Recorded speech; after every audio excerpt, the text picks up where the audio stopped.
Alright, welcome back to my 1984 Alfa Romeo Spider. Sorry I'm shaking a little bit, I've been stretching a lot, doing a lot of different maintenance things to this car. So, one of the things I've been having trouble with is locating the starter. I found it. It's pretty hard to get at, but let's see if I can get a good view of it from up here. Probably not, but we'll try. Let's see, get some light down there.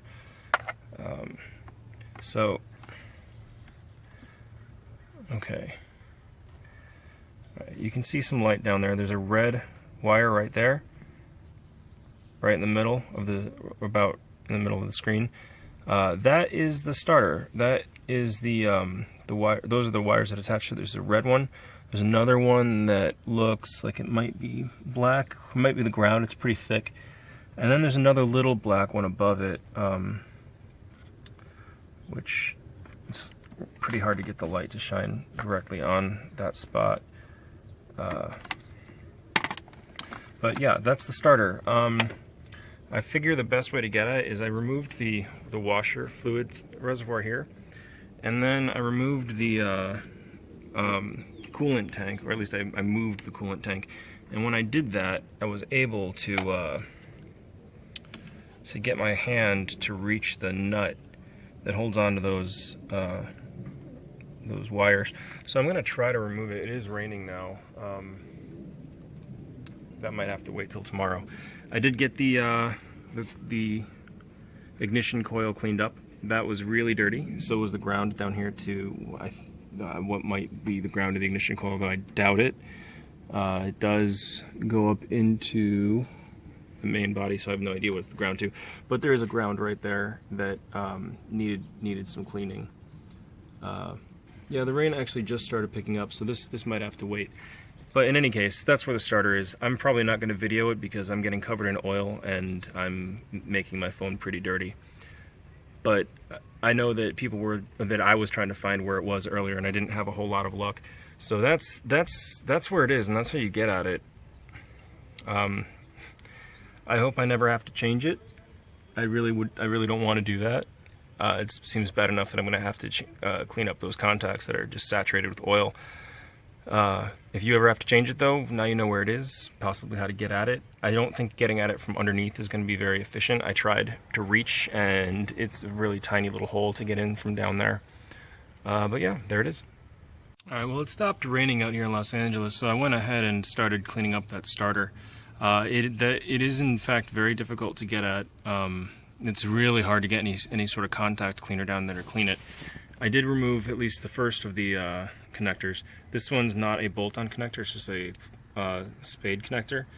I don't want to bend this too much because that wire is really stiff. It probably is not in very good shape. I got the other side of the connector pretty clean from what I can tell. It was bathed in oil. The engine was pretty dirty before it got the head gasket replaced. And I mean, it was just leaking lots and lots of oil. And this, I'm trying to get clean. I devised a little system using emery boards, because emery cloth is kind of hard to get in there. It doesn't have enough rigidity, and the same thing with... I devised this little system. It's an emery board that I cut. And you can see I also shaved off some of the yellow side, if I can get it to focus. You can see it's lighter at least. There we go. And then I use the other side, the fine side, to actually do the cleaning of the surface itself. So I'm just going to stick that in there and kind of rub it back and forth until it comes clean. Okay, so I finally got at the starter. It's right there. You can see the screwdriver. That's now turning the bolt that holds on the electrical contact. See it moving? That was difficult to get to. Now, if you have more forearm strength than I do, you might have been able to twist that off, which is the screwdriver, which is what I'm using right here with by the way, it's a 13-bit attachment, a 13mm bit. To get at it, I had to have a pretty specific length of tool, which was not difficult, or which was not easy to get in there.